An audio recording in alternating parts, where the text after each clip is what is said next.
hope to add some of that science. But more importantly, I was at the meeting last year in Bangkok. And what really excited me was how energized you are about getting longevity supplements to the population. I've been working my whole career to try to develop interventions to slow aging and keep people healthy longer. And I think you're the best ambassadors I've met to try to get people to really take up these longevity interventions and have longer, happier, healthier lives. So congratulations to you.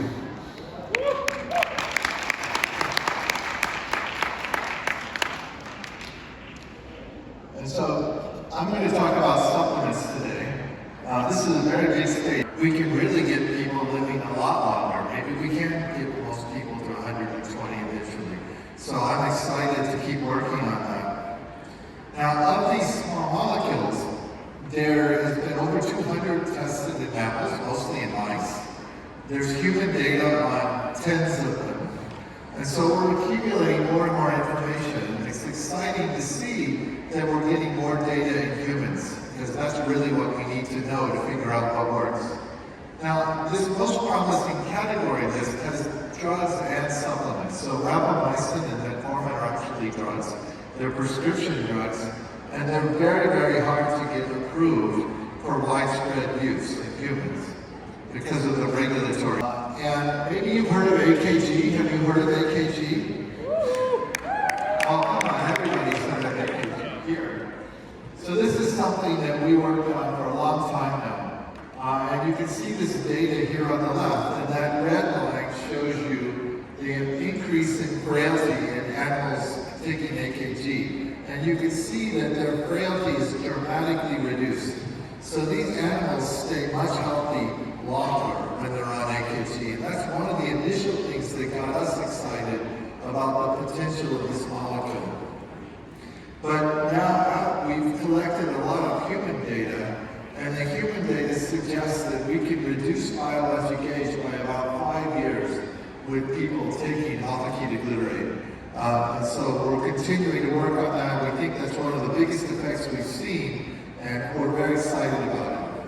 So this molecule, it increases, but the main thing it does is increase health span. It keeps the animals healthy much longer. So they're healthy for a long time, and then they have a short period of decline. So we only added AKG at late in life and middle age. And so it may be even better if we give AKG earlier. We're doing studies like that now. And one of the reasons it works is because AKG goes down with aging.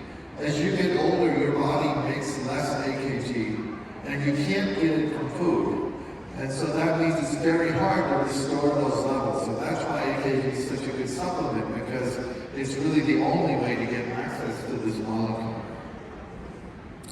Now, it's associated with a number of benefits, and we're continuing to work on that. We see an improved adult stem cell function in people who take AKG.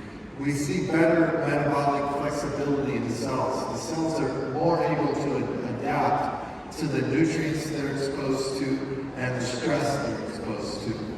We see enhanced ATP production with this. We see reduced inflammation, better microbiome composition. And we see a dramatic improvement in aging biomarkers, particularly epigenetic biomarkers. So there's a lot of different benefits of AKG, and what you can see over here behind me is that many of different pathways are impacted by AKG. So you can see oxidative stress, improved response to oxygen, free radicals. You can see better muscle growth and repair, and a whole range of other things. So this is a molecule that your cell uses hundreds of different ways. And when it declines with aging, your cells lose their ability to do many of the functions they need. And that's why restoring it improves things. There's a lot of evidence on AKG protecting against chronic disease onset. So it's a preventative agent when you give it early. And this is data from age-related bone loss. There are clinical trials showing that administration of AKG prevents bone loss. It improves cardiac function. And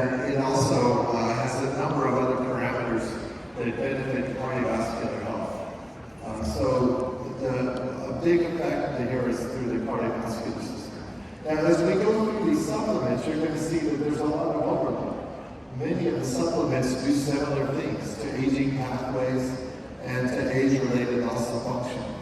And so there's a lot of overlap. That means two things. One is it means that we need to find the right supplements for the right people.